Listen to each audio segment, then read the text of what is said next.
All right. Hey, Merry Christmas out there, Internet. This is Rhys for another episode of the Mattriarchy. Tonight's going to be a weird night. I don't know if how much we're going to get into it because all of our guests we had talked to expected to come on can't make it for various reasons. So who knows what's going to happen?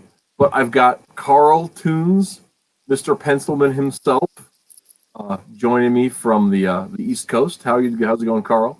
I'm doing good. I appreciate you coming on in a pinch. I was going to have you on as a backup because I expected Doug to come, but Doug has been miserably bedridden. Doug Garrett been miserably bedridden, sick, and I like three-way conversations. I just like to work that out whenever I can. But we don't have that today, so we'll see what happens there. I have no idea. I have no idea what's going to happen. But it's after Christmas. Yesterday was, of course, the big day. Christmas is a big deal for me. How is it? What is Christmas like at your place there, Carl? It's very laid back. We have Christmas music playing on practically all day. And we just sort of we open our presents fairly early on. We eat some breakfast, and then we just sort of spend time with each other. Yeah. We did a lot of that yesterday. We put together a puzzle. We played some games. I viciously lost to my mom at Rummy. Totally cleaned house last night. Which is why I don't gamble. But that's okay. We had a kind of a semi-fancy dinner. Justified putting on collars and everything, but that's something that we did. But yeah, it was we had a real fun time out here. So we didn't travel this year. We did some traveling last weekend, saw some family, but for Christmas itself, we got to have it at our house, which is always nice because then you can stay put. The weather's bad or good, either way you're home. So getting from place to place. Now, Carl, are your family like near around there that get together, or do you is it just in the home, or do you guys have travel you ever do? On occasions there has been some travel, but for the most part, typically it's only our immediate family that spends time together on Christmas. Mm-hmm. Yeah. So now, you've got siblings, I'm guessing, right? Mm-hmm. So it sounds. Are you the oldest, youngest, right in the middle? How does that work? I'm in the middle. Right in the middle. Yeah. Well. Yeah. So how many of you are there? 3. There are 3 of us as well. Of course, I'm the eldest, and my younger brother lives across town with my mom, and then my sister lives in Idaho with her husband. And so this year we did not get together with my sister. She was out of state, out of a different place, and it's her birthday though, Christmas. So it was a little weird not having her around, but that's okay. She's married. She has a whole other side of the family that I don't know anything about. So yeah. So did you make a haul this year? Make a haul? Yeah. Did you get a presents? Did you? Yeah. No. I got some pretty cool presents. What'd you get, man? Well, for starters, more pedestrian things. I got some jeans. That was nice. I needed some. And I also got a USB MIDI cable. Gonna be using that. Wow. What do you play? I have a keyboard in my room. Sometimes I break that out, and I want to hook it up to the computer so I can actually start making my own music. I'm not a terribly talented musician, but I do have ideas for songs in my head, and might as well put those out there. Cool, man. Cool. That's actually really interesting because Doug and I were talking before he got sick. He's a very talented musician, and I am a middling guitar player. So I actually had brought one of our guitars today to have maybe do a little Christmas caroling. I thought, since the season's still fresh, and going on there. Hey, the metal has joined us in the chat. Hey, the metal. Apparently, he's the eldest of three. He's the eldest of three. I believe that. He has the demeanor of a firstborn. I spotted it well. Hey, metal. I know you may be the only person watching. Do you want to come on? Because like everyone else couldn't make it today. I know you were on just a couple weeks ago, but if you're interested, I could shoot you the link. Since we are pretty bare bones today. I know some people watch on the replay, so I want to have something for them to tune back in for, right? Who knows, though? Who knows what will happen? But, yeah, 30-second delay between when I say something and when he says it, when I can find back. But yeah, so, Doug and I were talking about doing a variety show kind of thing, and maybe he could play something, maybe I could play something. And then I sat down here to send the links out, and I get a message that he's just sick as a dog and is not up for being a public face of anything. Which, I got to respect. I've been there. I felt like, just dirt. Last weekend, I was feeling pretty miserable. Today I'm good to go. So you talking about getting pants. So I got a sweater. My wife found this awesome, it's not this sweater. But she found a really nice cable knit sweater that it's blue and toasty. One of the comfiest things I've had in a while. I'm very pleased about that. And I got a new coffee cup and some candy. And my wife bought me a Lisa Frank notebook as something of an inside joke. But yeah. Then I got some cash, which is always good. Because you can buy things with cash.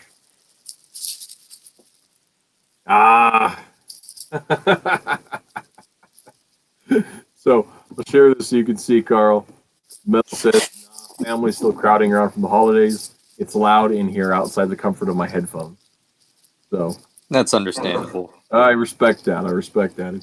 I'm glad you're taking time to spend time with us, but also try to, spend time with your people too. So that's pretty awesome. So Carl, are you I think I know the answer to this question, but are you a religious person? Yes. Yeah. And of the which persuasion is that religion? Christianity. That I was going to think of a denomination, but I don't really belong to one denomination. I get that. I myself, I'm also a Christian, and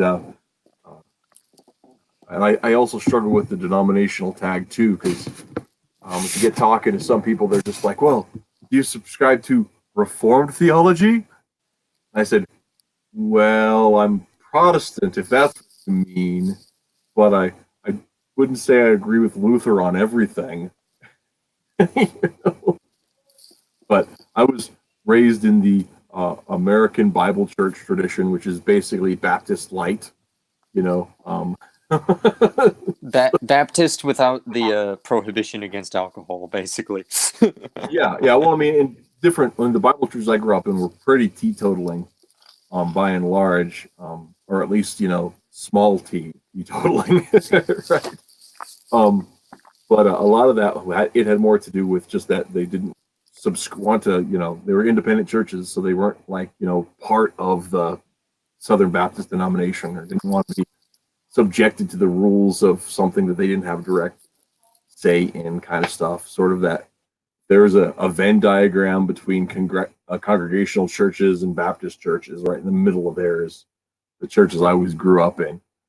But as an adult, I've been members of both Berean churches and Calvary chapels. And the Calvary chapel distinctives are probably the most in line with my personal theology. which are they're not hugely different from most Baptist churches, with the exception of belief and the nature of that spiritual gifts and some of that stuff. But I think probably the most um, in, doctrinal difference between the Calvary Chapel stance and other Protestant sects is that it is on the question of free will. There's the whole predestination versus election, right? Or predestination versus just total what's the Arminian school, but I can't remember what the name of that position is called right now. Brain fart for a second. But does God call to everyone equally, or is it for the elect? And how that works out. The Calvary position is yes, that it is both predestination and open to everyone, and that there's not a conflict in that. It just seems like could be a conflict because human beings are smaller than God, and God's that is exactly how I look at that. Yeah, God's foreknowledge and His election don't overseed human free will, and human free will does not limit God's election. That those aren't really in conflict. We just think they are because we only live time linearly. We only are constrained to what the limits of our understanding. And so that's and I know lots of people that actually think that way, but that don't necessarily frame it in the context. But yeah, so that's where I'm at with that particular thing. That's the kind of thing where I fall in with that. I actually used to be a youth pastor, but the church I was serving at ended up getting disincorporated from not having enough people attending. So, which is a whole thing. Oh, and Carl is gone. Well, hey, world. I don't know what happened with that, but I guess I'm gonna go ahead and keep going. And talking about Christmas. Oh, wait, hang on. Looks like he's back. Hang on.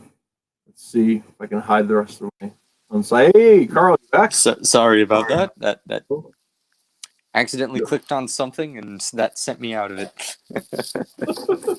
That's fine. Are you on your laptop or a phone, or what's your device of choice today? The phone. It's a little interface is a little weird on a phone, I find. Mm-hmm. I've used it a couple of times, and it's not my favorite. I prefer using a laptop. So, with your family, Christmas, do you have any special Christmas traditions that you guys do?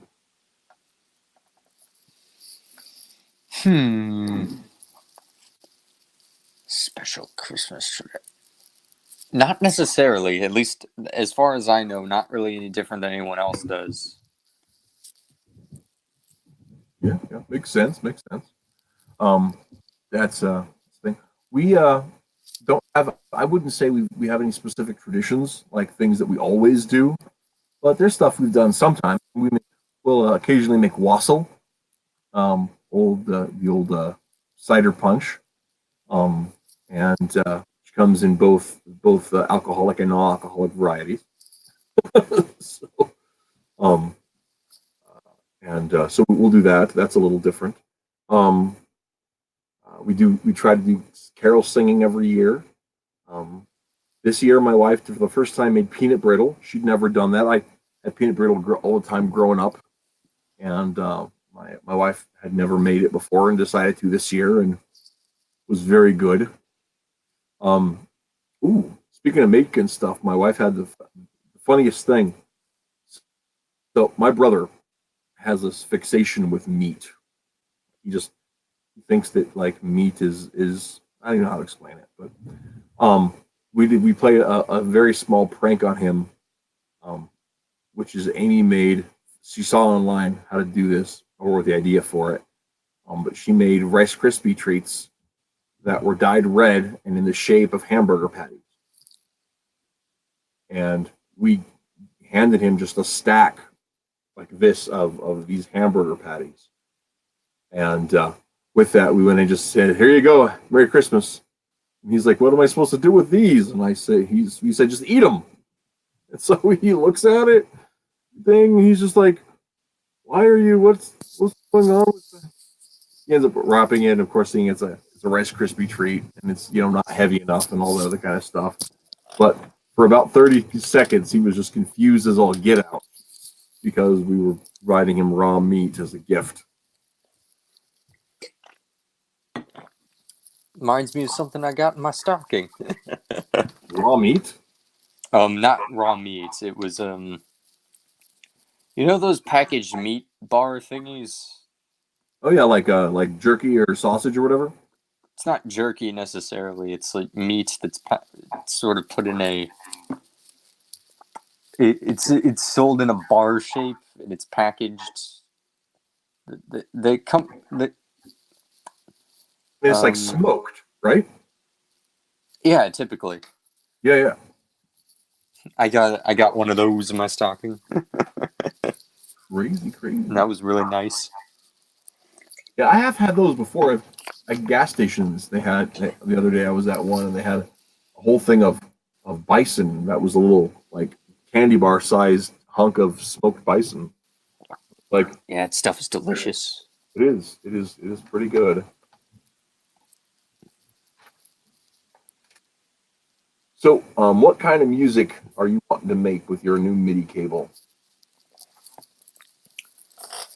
Honestly, it's only like a lot of the music that sort of comes into my head is stuff that is directly related to an idea that I have for like a comic, or sometimes I get ideas for games in my head. I can't make said games, but the ideas for like the characters and like the worlds and the gameplay mechanics and the music are still there. So I might as well try to put as much of that into a savable format as I can. Yeah, be fun.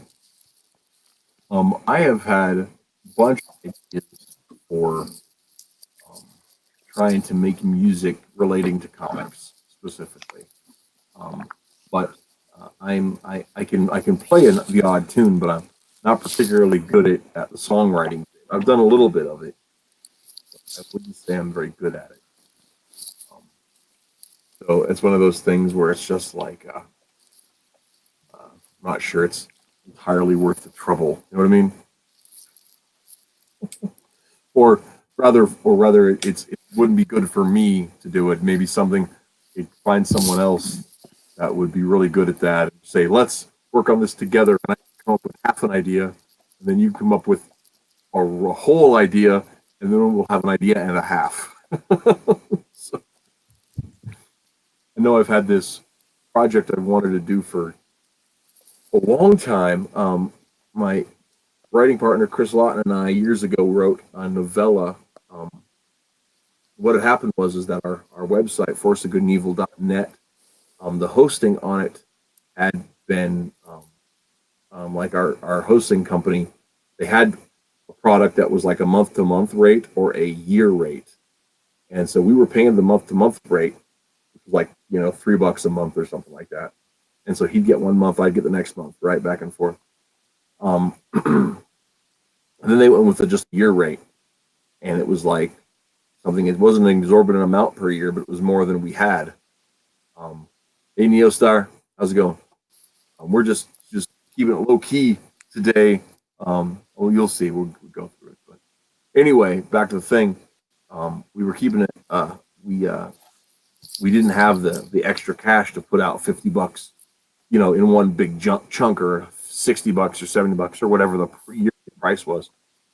So we were just paying this piecemeal thing, and with that, they ended up like locking our website out and not telling us that they were going to change. They gave us like a week's notice, and then they just locked the website entirely. And so we got our whole archives were just shuttered and hidden from us. We had to rebuild all of our archives and find new hosting and somewhere we could hold it cheap. And in the middle of all of this, say that to say this, we wrote we had our Ideal Comics website was still up, not the one for our webcomic. And so our main Ideal Comics website, which was built on a PHP blog, was still up. And so we were using the front page of that and those news posts. We did a serialized novella that takes place in our history of our universe. And it was a story called Space 1951: An Odyssey.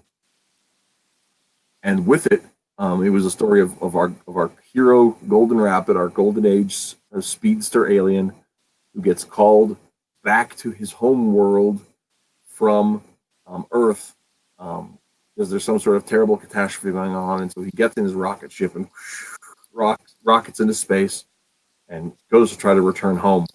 He wrote this whole a novella about this and did it in chapters, at least in chapters. And then and it's just, and we had that up there just as filler while we were rebuilding our archives and everything. And so what I've wanted to do for years, and it's not online right now, but what I've wanted to do for years is to take that story and to break it down again and to add illustrations, and like pulp style illustrations, like you're reading in a magazine or whatever. But then also I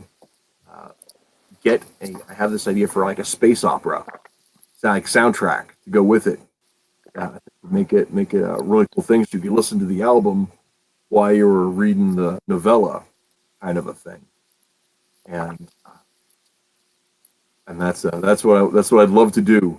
But like I said, I don't really have the chops to make that happen. So I've been trying to find a musician who'd be interested in the project for a decade now. And I've had a few nibbles, but nobody that's been like, this is what I want. Have you ever, Carl, have you ever heard, what do you call it? The not Jeff Lynne. I can't remember the name of the writer, but there's a War of the Worlds rock opera that was done. I have not heard that. Yes. It's kind of amazing. And it's a 2 CD long, like 3.5 hours of music. And the first CD is awesome. And that's kind of the feel I wanted to go for, but a kind of a 50s feel instead of a 70s feel. And I'd love to have that as a thing. I've gotten an artist to do some illustrations for the novella, but they need some more work, and they need some tweaks from it. They need some colors done to it to really bring that up, the quality up. And I'm hoping to get that sometime this year. But that Neostar asked if I've tried that Fiverr website. The problem, is that I'm poor. I'm rich by historical standards because I'm an American living in the 21st century, right? But I don't have a lot of expendable income. So with projects I'm already working on, I was hoping to find a musician who would be willing to work on it as a passion project, and who, we work on it together. He can sell CDs, and I can sell comics and CD combos, and or we can just kind of make it the kind of a thing where we both benefit from it on the back end and not have to limit each other's access to it. It's kind of what I was hoping for. So that's why it's probably part of why I've had a more difficult time with it. Also, it's kind of a unique little thing. It's not everybody's going to be everybody's bag, to try to work on musical numbers about aliens and space pirates and the boring expanse of the of great space.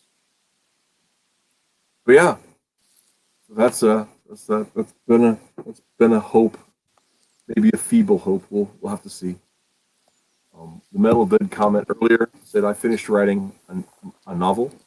I'm rewriting for the 11th time, and I'm releasing the chapters in a pulp-like format on my website, which you'll be excited to see. We actually have a few pulp-style stories that we've done. We did an event on Forces back in 2012, I want to say. We called Pulp Heroes. And it was about 2 months worth of pulp stories. One's with Breakdown, one's with Demon Priest, and one is with Buckskin Moon. And those are going to be going back up, when we come to it later on this year. So, but yeah. Yeah. So, yeah, that's all been part of that. So, well, hey, since we're killing time anyway, and no one else has shown any interest in being here,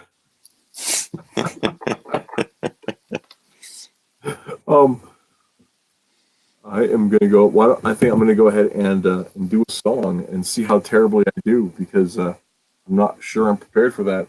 But there you go. There you go for these guys who are watching. You're going to get a treat. I'm going to try to play the Wexford Carol, which is a song I ran across a couple years ago, and it's one of my favorite Christmas carols. See how it goes.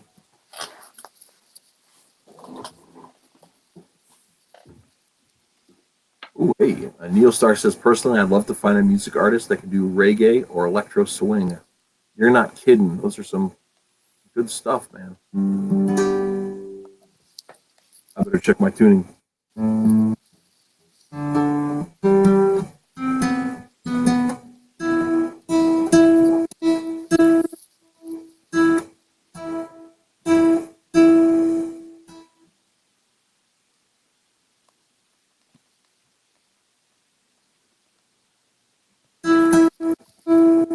There we go.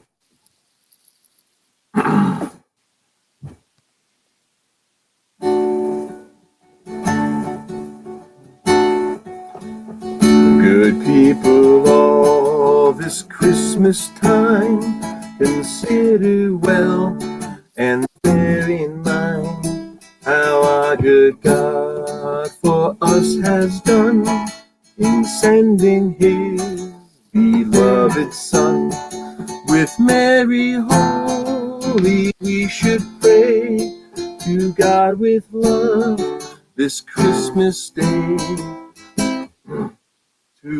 Okay, I lost a place. In Bethlehem, upon that morn, there was a blessed Messiah born. Near Bethlehem did shepherds keep their flocks of lambs and feeding sheep, to whom angels did appear, which put the shepherds in great fear. Prepare and go, the angel said, to Bethlehem. Be not afraid, for there you'll find this happy morn, a princely babe, sweet Jesus born. With thankful heart and joyful mind, the shepherds went the babe to find.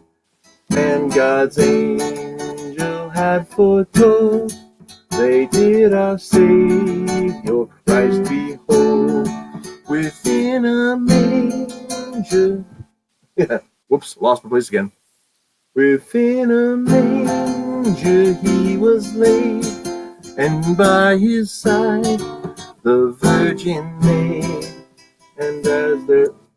And so it was, as long foretold, there was a blessed Messiah born. That was terrible.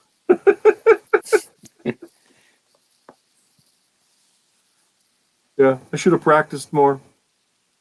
So there you have it.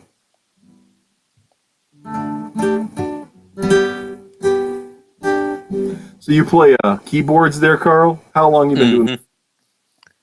Hmm. Um, about like a year or two. Self-taught then? No, I took a few classes,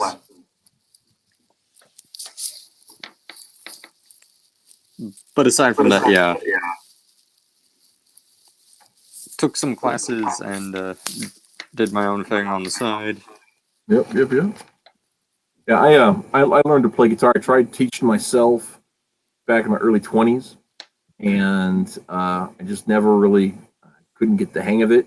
And part of it was I lived with a dude, Troy, who's an awesome guitar player. I mean, guy's really, really good.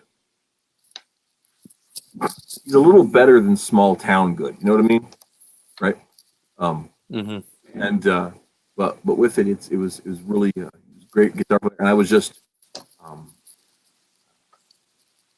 what do you call it? I was just overwhelmed with like being around him, and I was to the point of being uninspired. You know what I mean? Because when you're first learning anything, you're just terrible at it, right?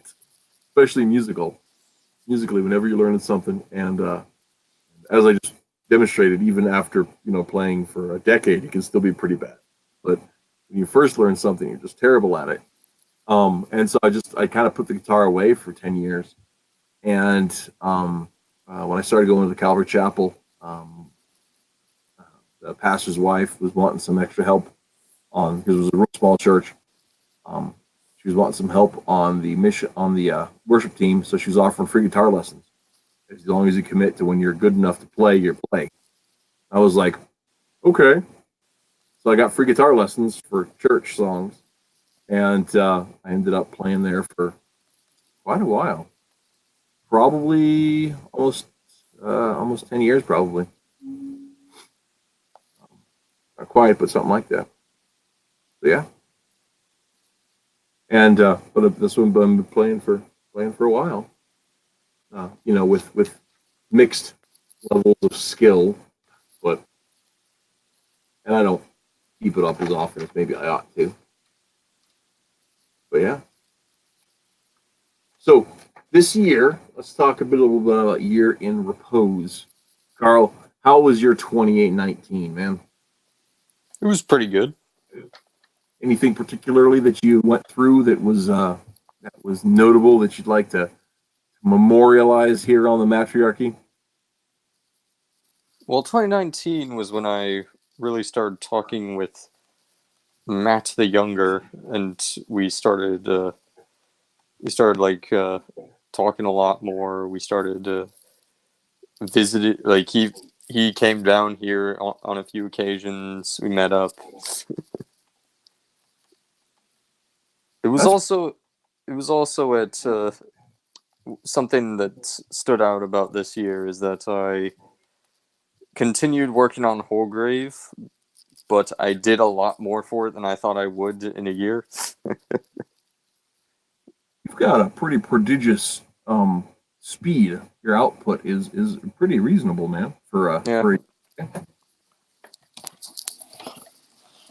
I, I was uh, I was hoping that I would at least get you know I would at least by the end, like comparing where I was last year, I had done only the first act, and I was thinking, okay, I will get Act 2 done next year, and hopefully I will get started on Act 3.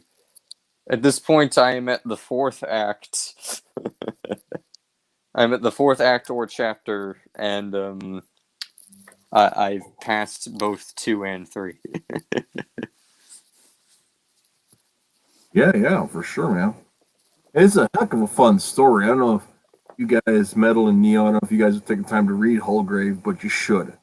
It's so much fun, and it's just such a great marriage of concept and design. It's visually stunning, and it's the story is just really endearing. And I love how you've got it's kind of the revenge of the fogies in some ways that idea that just because you're past it doesn't mean you're past it is a great subtext in it. It's just so much fun. So if you haven't read it, do it, man.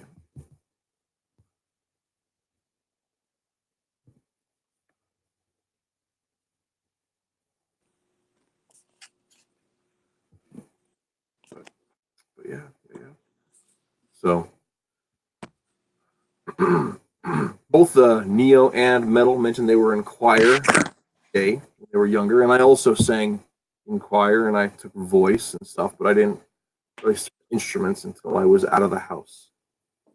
The Metal says, "Are you kidding? I'm probably Holgrave's most consistent reader." How am I Thank you supposed for that, by the way, Metal. to? Come on, come on. Harry, no, Holgrave, Hulgrave, and it's on Tapas, right? Yeah, tapastic or tapas. So let's give me the thing. Is it the URL? Do you have that in your head? I'm pretty sure if you Google Holgrave and it's two L's, not one. If you just put that in Google, that's one of the first things that pops up now. Okay. Cool. That's always a good feeling when you have something like that. Oh, it's really nice. I mean, to be honest, I came up with that name on my own because I thought, hey, that sort of sounds like a real name a person might have. Mm. And it turns out that actually was a real name that some people have, and I'm like, Oh, really? well, okay. I did not even know that. I got it's just got such this great, nautical ship kind of feel to it. Yeah. And then of course you're dealing with airships instead, so it's a good twist. But I love the whole airship thing. It's just so much fun. Thanks. That's actually something that's been that's something that's been a consistent factor in my ideas since I was like 14. I'm like, there's a lot of stories with airships and floating continents and what have you. Mm-hmm. I just really like that aesthetic.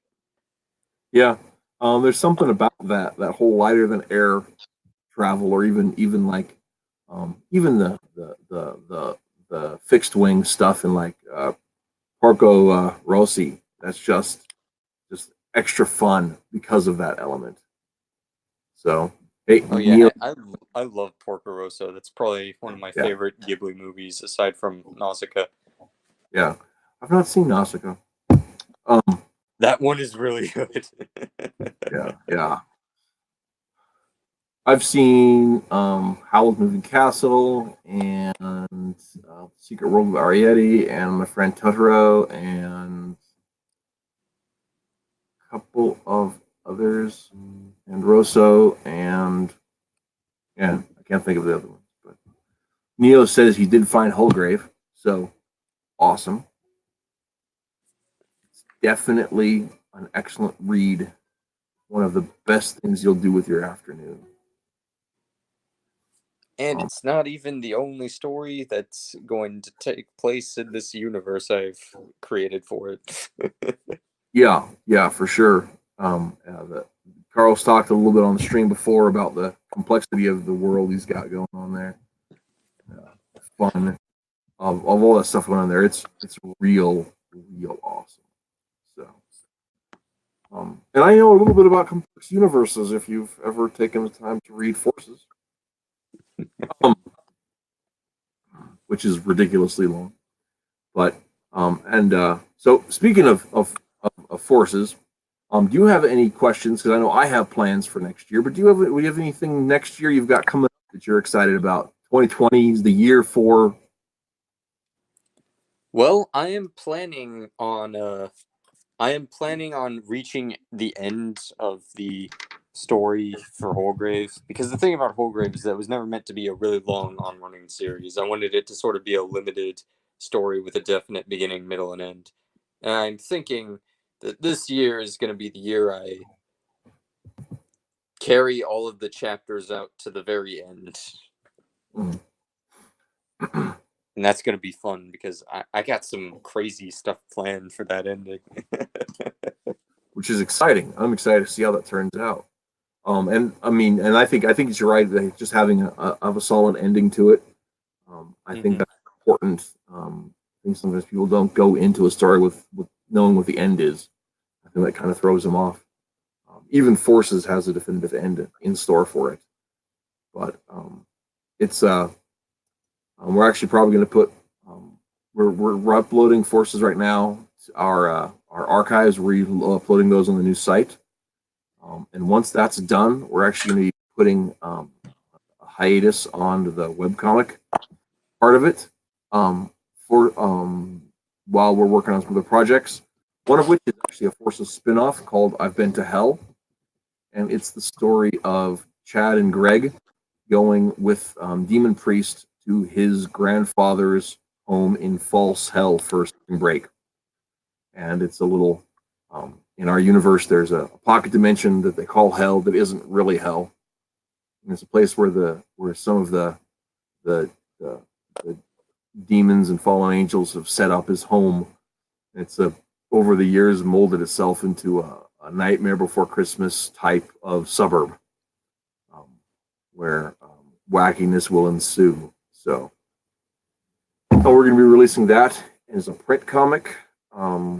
The art is about a third. Well, the pencil art's about a third done. The pencil art's going to be by Rolf, who's been doing our most recent Forces stories, and then my son Taliesin is doing the ink art and maybe colors, or I'll do the colors, one of the two. But we're hoping to have that.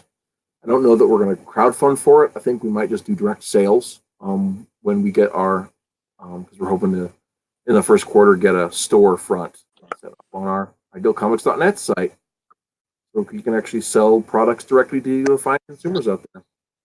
Twitless has joined us in the chat. Thank you for coming, Twitless. If you are interested, of course, you do have the link to jump in on I sent you a DM on Twitter. That's the one.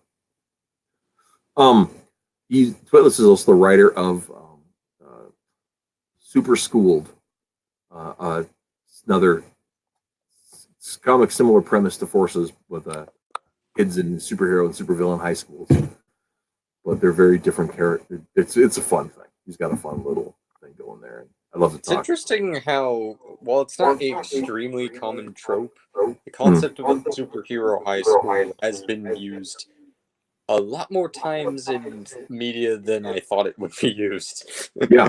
Yep. Well, and like when Chris and I came up with Forces back in 2003, right? It was something that we were like, okay, that's been idea.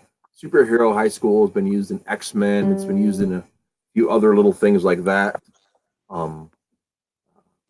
But that's not going to be a huge deal.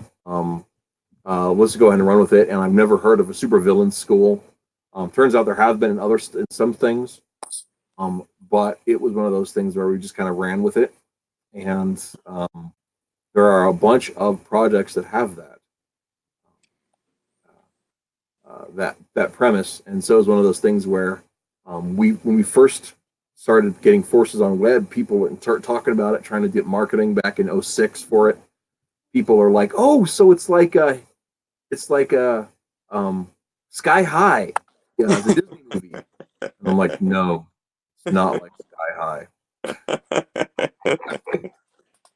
Has anyone compared it to My Hero Academia? Oh yeah, because like when I started meeting you guys, you younger kids here on Twitter in the last couple of years, there've been a lot of people that are like, so it's like My Hero Academia, and I was like, okay, yeah, except we started putting this thing together in 2003. So, it's just like My Hero Academia. It's just like My Hero Academia. What's a My Hero Academia? That was my reaction, and then shortly after, I was like, "What's a My Hero Academia?" Shortly after, that's when I became exposed to Tim Lim's My Hero Macadamia, right? And so I was like, "Okay." So now I have some context. I actually picked up the first volume of Academia at Walmart last week because they had it on sale for like $7. And I was like, Um, I was like, okay, fine, I will check it out. I will check it out there. So, Liz said he'd love to come on, but can't stream from where he's at, which is totally cool. We have several people that have said that today, and I utterly respect that. I'm glad you can tune in to listen, and leave hilarious comments in the chat, because that dude's a funny dude. But but yeah, it's one of those things. Um, I think just part of it too is looking at the way people play with the idea. The metal says it's just a fun idea. I was going to do a similar story back in high school that was basically the same thing, but instead of superheroes, I was going to go like a Final Fantasy high school. That Actually, would be interesting. here is a funny comment on that. Like the story that we're putting up right page by page on the Patreon, and it'll be uploaded as we catch up to that on our main page. Our patrons get a sneak peek of it right now. It's called Panic at the Ren Fair. And it's got a bunch of our various hero schools because in our universe, the public school system through the Department of Education has a bunch of superhero and supervillain training schools across America. Okay, and so one of them is there's one hero school and one villain school that are the primary focus of forces. But there are other hero and villain schools, and some of them we've met in other stories. And the story Panic at the Ren Fair is the summer of 2005, and the hero schools are meeting in like semi-incognito at a Ren Fair in the Upper Peninsula of Michigan, where they are participating in competitions that are Ren Fair themed competitions to give their students a leg up on entering the apprenticeship program for sidekicks, because that's one of the tracks that a hero student can go into to become a professional hero, right? Well, we have a couple of in-universe schools that we've already developed or had half developed for other projects that we brought in for this. But one of my hobbies, I guess you could say, is I love looking at old webcomics, like forgotten webcomics. And I found one called Broccoli Top that this guy had done back in 04 and 05 on Comic Genesis, and he his life got busy and never finished it, but it was full of crazy fun ideas, and it was basically a pastiche of anime and manga tropes, as if like a person wakes up in another dimension, and all of a sudden they're living in a world where all of the tropes of popular anime and manga are true. So he has to navigate around that. And so it's kind of like Final Fantasy High School a little bit. And he's on Twitter. He goes by Splice Stream on Twitter. And I got permission to use his character in our story because I just loved his idea. And even though he didn't finish it, I thought it'd be really fun to do kind of a crossover. And I told him what I wanted the story and how I wanted to portray his characters, and he gave me the big thumbs up. And so his characters are guest characters in this story. And it's been just a ton of fun. But it also jumped from being 24 pages to being like 38 pages to get all of the characters to have the screen time that I wanted, so that they could have a little room to shine. But yeah, it's I love building that kind of stuff, and I think hero stories are fun. One of the fun things about Forces is that it's both a hero school and a villain school story. And the main antagonists, Chad and Greg, who are also in that I've Been to Hell story I was talking about earlier, they are like best friends, and they have been since before they ever met. Before they went to hero and villain school, they grew up as being best friends for some reason. And we've never revealed, how they met or anything, but it's been since their early childhood and everything. So probably because they were, two kids in a small Wisconsin town. It just happens to have a hero and villain school, training academies in them. So, but yeah. So Neo says I've always wanted to do a hero school style story. Yeah. one of these days, Neil, I would love to hear you talk about your Riser Man concept on the sidelines. I'd love to hear more about that in detail because that would be a fun thing, I think. Sprite had also joined. I don't know if he was stuck around or not. I do want to recognize that he came by at least. I was going to shout out to him, but I was in the middle of a diatribe about something or other. I don't even remember that,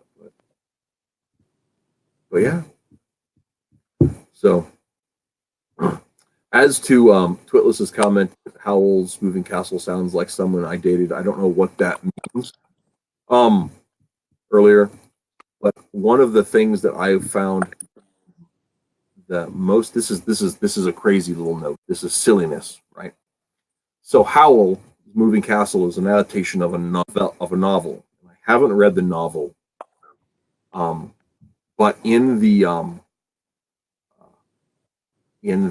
novel, I found because the name Howl stuck out to me, and I was curious about it because I am fixated on names and histories, and especially um, Welsh names and histories. And Howell is a fairly common Welsh last name, Howel, and Powell is also another one. And Powell is a mutation of Ap Howell or son of Howell, right? And so I was curious about that, and it turns out that um, uh, the novel that Howl's Moving Castle is based on is supposed to take place in an imaginary European nation, but Howell is supposed to be from Wales. And so when he goes home, it's the real world, and then when he goes back to the land where the castle is in, it's like a steampunk fantasy world. And that's a very interesting concept, and I would love to read the book because they don't really touch on that in the anime at all. That differentiation between the land of fantasy and the land of reality. But that's a sub theme within the novel. Isn't that interesting? Yeah, I think I noticed Miyazaki tends to make certain things his own. Like whenever he does an it's rare, but whenever he does do an adaptation or a take on a pre-existing property, it's typically very much his take. If that makes sense. Well, yeah. And Howells is definitely a good example of it because it's got a very heavy. This is one thing I've read several reviews on. It's got a very heavy anti-war bend to it, and it was openly. I mean, he didn't shy away from that at all. That was part of his intention. But the original doesn't have anything. That's not a war. Has there's noble war and ignoble war, but it's not anti-war. It's just anti-scabbery. So.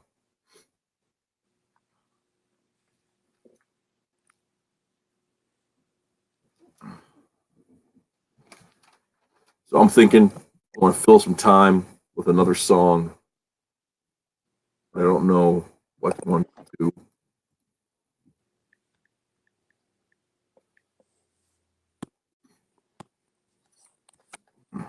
I could try to murder Good King Wenceslas. My problem is that the song's fairly easy to play, but I'm not as familiar as I should be with the words. I'm not sure it'd be very interesting to listen to.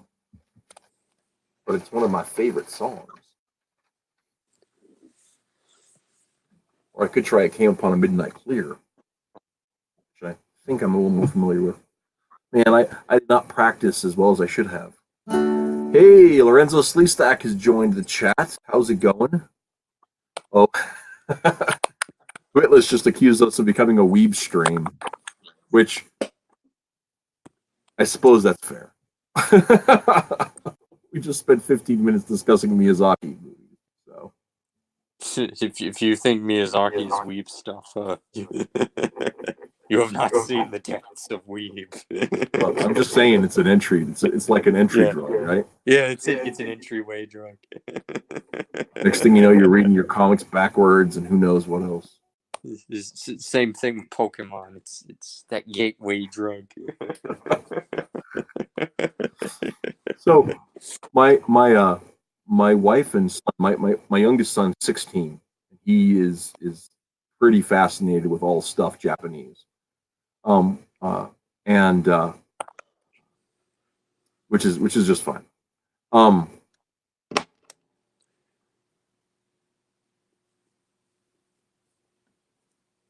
oh, okay.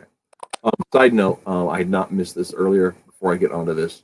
Um, that Neo said I'd love to come on, but I can't stream while I'm working while on the job, which is fair. Um, so so that may be a thing. Maybe we'll have to pre-tape or something. I'm supposed to pre-tape an interview with Dan Sakura one of these days, doing a behind-the-scenes, spoiler-filled discussion of Adobe Kroger Knight Errant. So one of these days, his audiobook. So maybe if I get that figured out, we'll have to open that up to other people to occasionally do that to pre-tape segments or something. But yeah.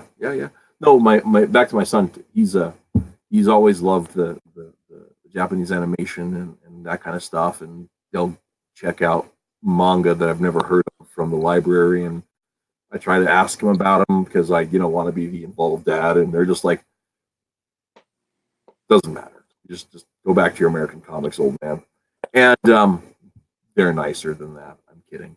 Um, but yeah, he's very much in that kind of stuff. But he has convinced his mother to start playing Pokemon Go as something that they can do together. And so they do. They will.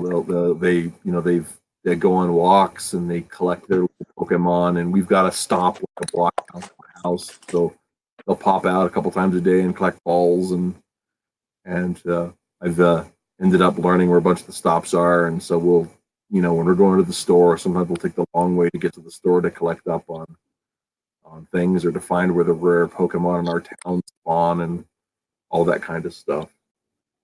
It's very neat. It is very involving. It's very intense.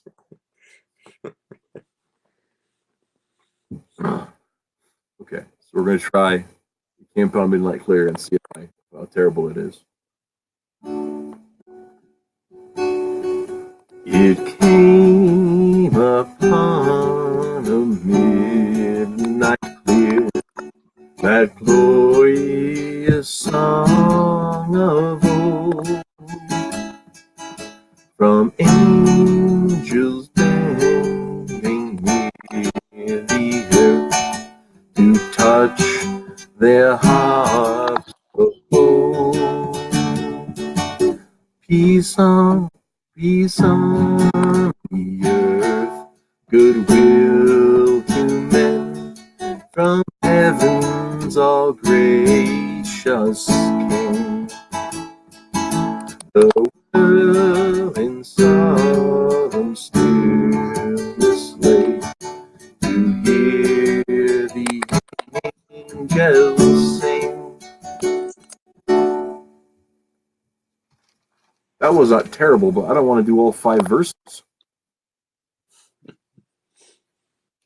Understandable. Also, I sped it up quite a bit in the middle of it. So, Twitless says Pokemon go to hell, Michigan. And I'll bet they do. Interestingly, in our story I was talking about earlier, I've been to hell, which is not about Michigan, but that's the direction that they head to get there. Got its own little thing. Because they're in Wisconsin, right? So they head to Michigan, just down around the corner there.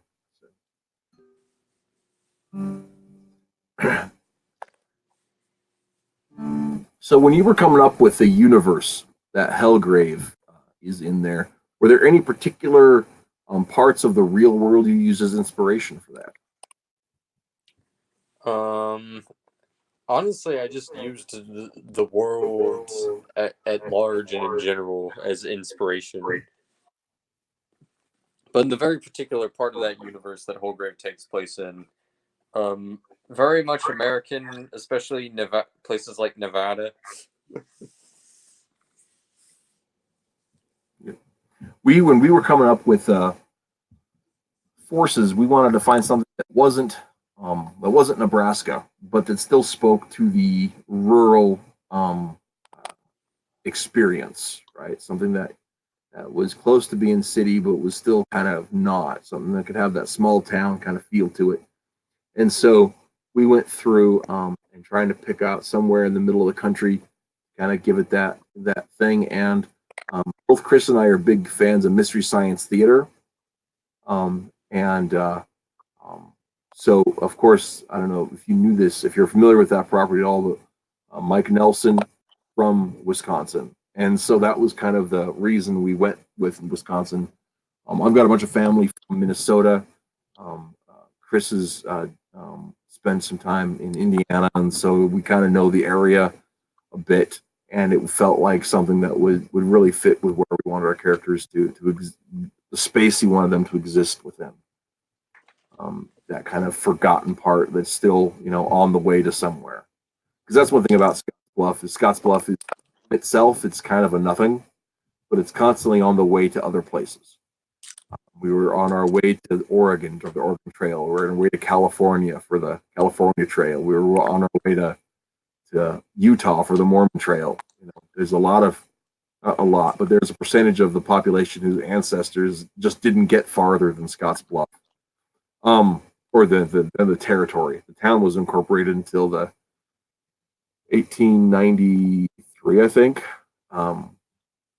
But there were some settlers that could come before that ended up, becoming part of the town when it was a town. But yeah, so I mean, wanted something that felt like that. So it was that whole thing.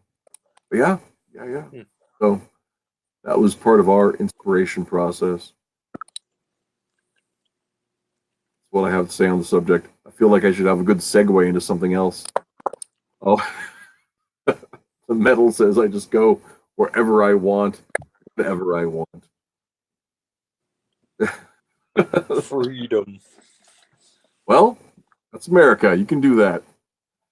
That is actually talked about in the Constitution, I believe.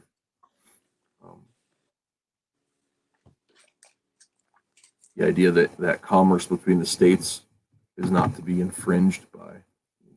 Part of the purpose of the federal government is to protect the commerce between the states. So yeah. Yeah, this is the weirdest show ever. I'm gonna go back and just see if anyone's messaged me to come on. Oh, I do have some messages. Let's see.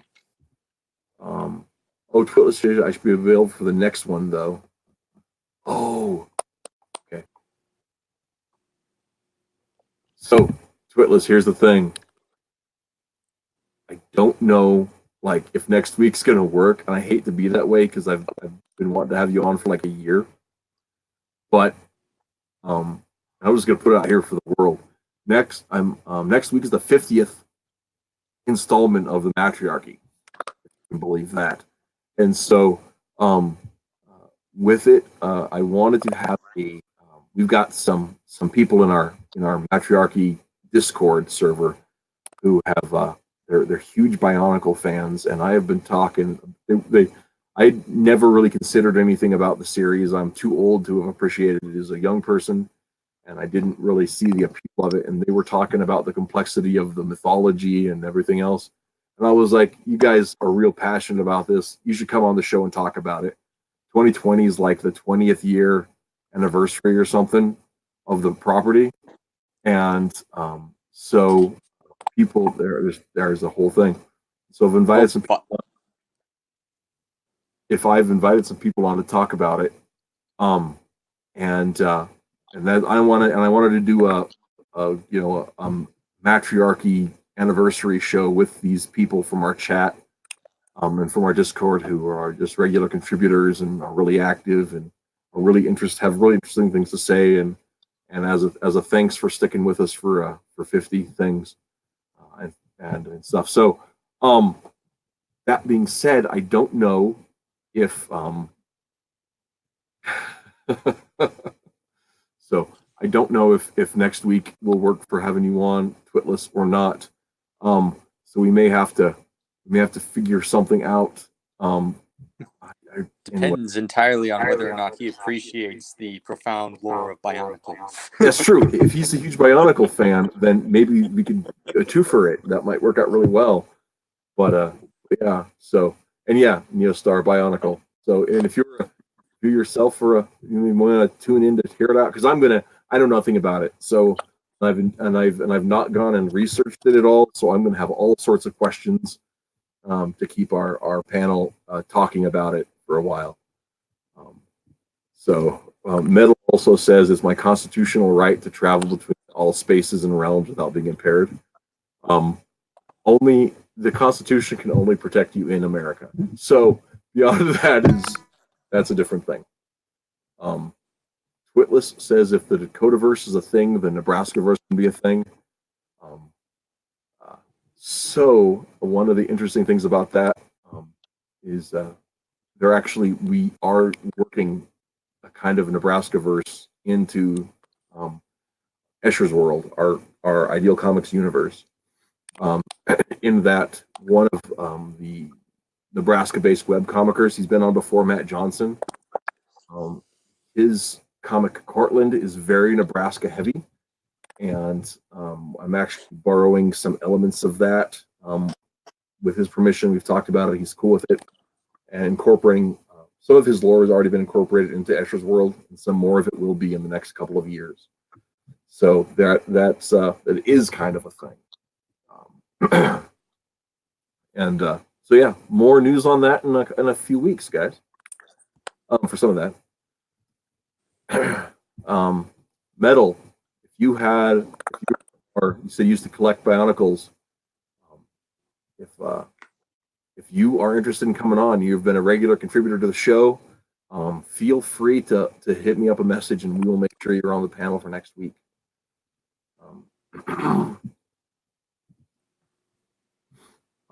And Twitless, I do not even know what these words are. I don't recognize them at all. So Ono is better than Pohatu. so you get this. What is this? Explain it to me, please. Okay, so Ono is the Toa of Earth, and Pohatu is the Toa of Stone. Okay. Is that a Bionicle One thing? has Earth powers, and the other has Stone powers. So what's a Toa? They are a mythical warrior designate that protects. They're part of a mythical order of warriors that protect the people of the islands called Matoran, Okay. which are little midget robots. Okay. Good God. I'm in for a real treat next week, aren't I? You are. It's good. So Twitless, it looks like I think this is your entry into the Bionicle conversation. Oh yeah, and the metal says they are ascended guardians, and yeah, that's basically what they are, ascended guardians. So and Neo, I do know the Dakotaverse is from Milestone Comics. I was just playing off the other thing, but yeah, Milestone had some of the most visionary concepts that I didn't have the money to get into, like I wanted, and that was one of the things that was kind of a bummer, especially because about the time I got the extra cash to start investigating it, I stopped making comics, and I've got some back issues and stuff. But, yeah, and I think they've been mishandled in their incorporation into the DC universe. I think it could have been a lot smoother, and there's some really great characters that deserved more screen time than they get. I don't see why we need three, why Harley Quinn gets a title and Icon doesn't. That doesn't make any sense to me. I don't understand a world that's the case where we don't get an Icon ongoing that's part of canon, but we have a Harley Quinn ongoing. I don't understand that at all. Why Static Shock doesn't have a larger role to play when Miss Martian has been in the Teen Titans for how many iterations? Doesn't make sense to me. I don't get it.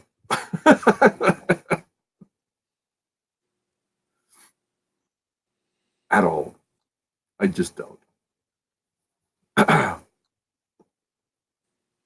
don't understand why in the New 52 they had the series with the Cal. I can't remember the character's name, but the Earth with a black Superman instead of telling Icon and Rocket stories. I don't get that. Yeah. So, yeah, I don't get it. So, there's so much fertile material within the Miles. I don't know if are you familiar with Milestone Comics at all, Carl? I know of them. I'm not familiar with them. Yeah. Especially they're worth looking into, especially because you can get them pretty routinely in the dollar bin. They just don't get the respect that they deserve. They were they were more expensive, but they were a visionary coloring process at the time. And man, some of the top talent in anybody doing for DC.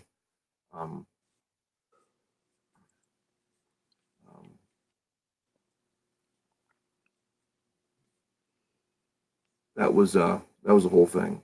It was but yeah, then it wasn't, and it wasn't. It was originally it was a separate company. Dwayne McDuffie and blanking on people's names. Dennis Cowens, and oh good God, this is what happens when I don't prepare. I just don't remember things directly. But yeah, they made their own company and they had a distribution deal with DC. And so they did some crossovers that were kind of the same way that Marvel and Malibu did just after Malibu got purchased, and then Marvel shuttered Malibu, but it wasn't part of the purchase deal; it was part of the distribution deal.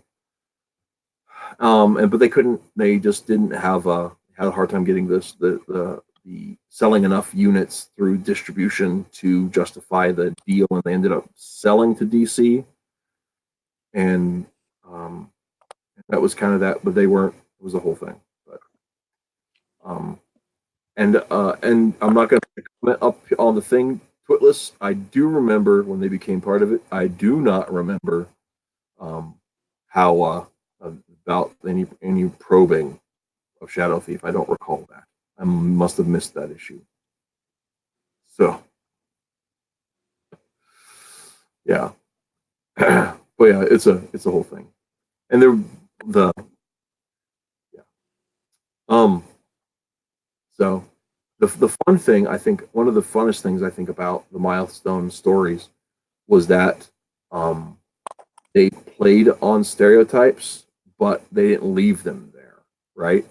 So everybody was put in a position where where they were real characters and they had to question their state of being. And just because you grew up in the ghetto or you grew up, in the penthouse, everybody had to question their motives and their why they're doing things and have the opportunity for change and growth and it was just really fun to watch, and I was not able to get as deep into the lore as I wanted to when it was new, and it just could. And in some ways, it's taken a back burner too because I haven't read as much as I want to either. I've bought some. I've got several stacks of stuff that just haven't gotten read through yet. There were characters that were too interesting to be treated the way they were. Opinion. So, but yeah. That's that rant. That sounds pretty awesome. It's cool stuff.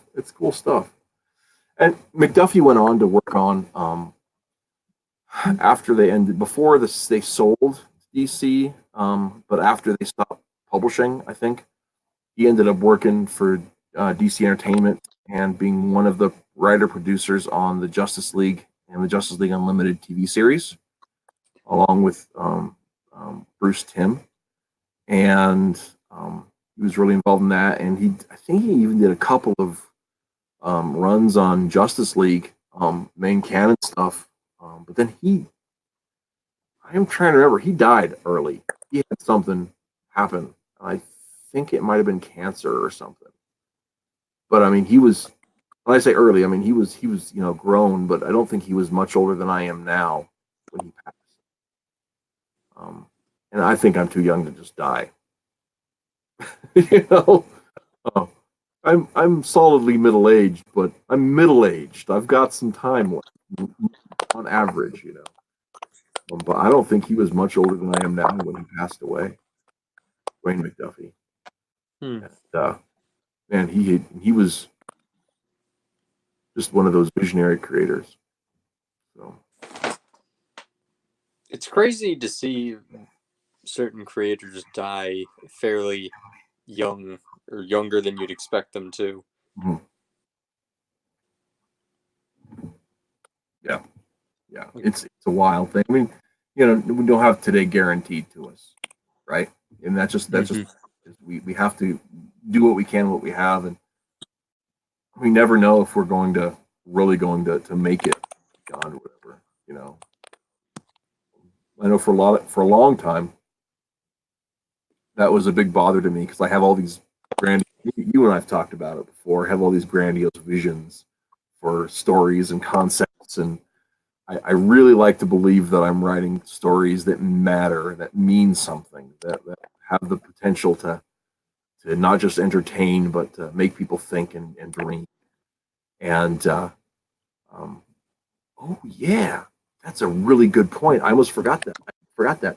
Neo mentions that McDuffie also worked on Ben 10 and did an Ultraman comic. So yeah, good call. Good call. I think I was getting his first name wrong. I think I was saying James, but that's wrong. But yeah, it was so sorry, spirit of Dwayne McDuffie. But yeah, what I was back to saying is when I want to tell stories that matter, that give people the opportunity to hope and dream and all that kind of stuff. Um, uh, and for a while, I was afraid that if I didn't make it, then if I didn't get a big enough audience for my stories, then what was the point of all of that? um, but we can't, you know, Van Gogh sold one painting in his lifetime. You know, uh, Herman Melville had one successful novel, and Moby Dick was panned in his lifetime. You know, I don't think that we can necessarily, even if we're doing art that matters, I don't think we have the right to expect an audience. And I think that we also have to have the ability to say maybe the audience isn't for me to gather. You know, um, maybe we just have to be content with where we're at somewhat, and not to not try, not to not strive, not to avoid, pushing ourselves in that promotional aspect, but also know that there's just a limitation to what we can do, and to not let it ruin our experience of creation, because it should be fun. I think. Absolutely. Yeah. If you're not enjoying it, then what are you doing? But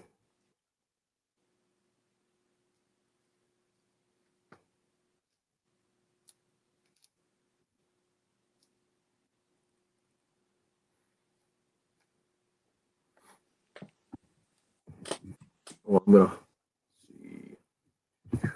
Get no other messages. So, well, I tell you what.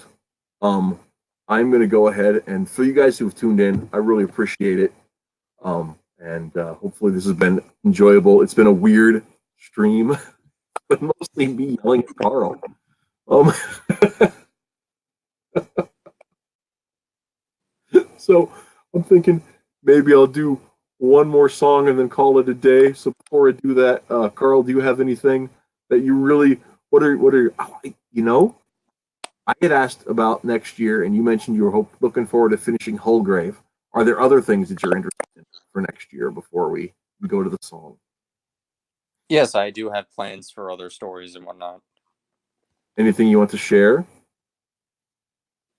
Um, there is something an idea I've been cooking up for a while, and I'm not sure how far I will get into it with Holgrave and all, but Mm-hmm. I am planning on working a bit more on an idea I have for a comic called Barrel Shell, which Mm. revol which revolves around a completely different aspect of the universe Holgrave takes place in, and is much more of a it. I wouldn't necessarily say sci-fi, but it's focuses a lot less on it does focus a bit less on the supernatural aspect, like ghosts and stuff, and well, that's still certainly there. A lot of the focus is a lot more on the universe's technology and how the airships and the robots and all that work.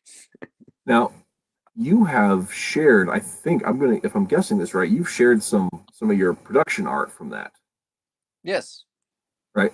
And about I think there's a girl mechanic that I've seen you working on. Is that same? yes, yes. That's it. That is part of the concept. Yeah. Yeah, cool, cool. So yeah, I pay attention. I look. I I take note of a few things. Twitless says I'm in comics because I hate myself. Um, Good reason. I some days I think that's the case for me too. That's the thing is. So okay. Well, I'm gonna go ahead and do "Oh Come All You Faithful" here, and we'll if I can pull it off, we'll see. And or I'll just keep. I'm just gonna keep going, even if it's terrible. I'm just gonna suffer. So.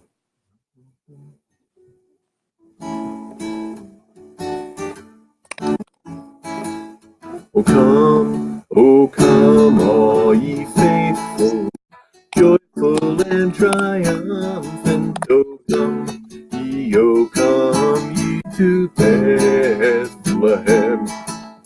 Come and behold him, born the King of angels. O come, let us adore him. O come, let us adore him. O come, let us adore him, Christ the Lord.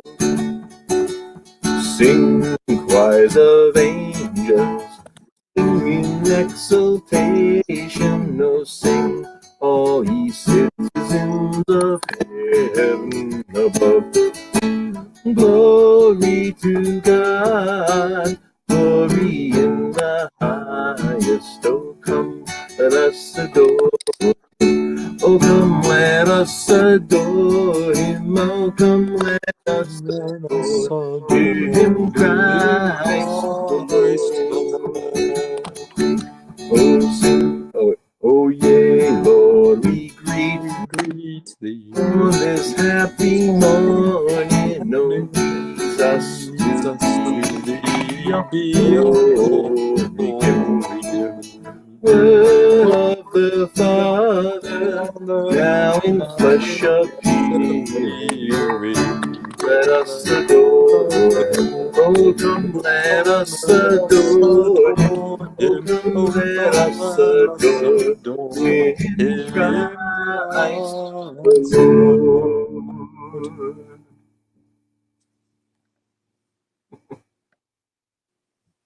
Well, hey, that's that. We're going to wrap the show early because I have run out of things to talk about that I think are useful. And because it's Christmas, guys. I know yesterday was actually Christmas, but um, it's the second night of the 12 nights of Christmas. So I'm going to go spend some time with my true love.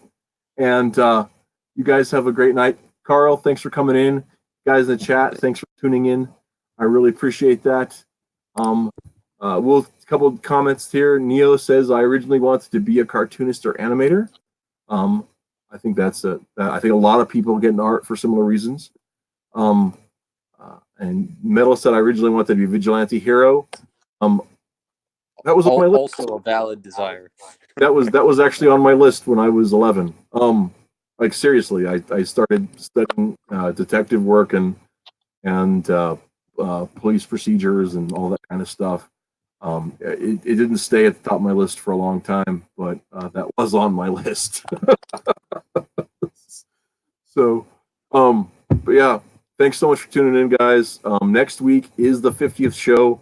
It is the first of 2020, and it is dedicated to Bionicle.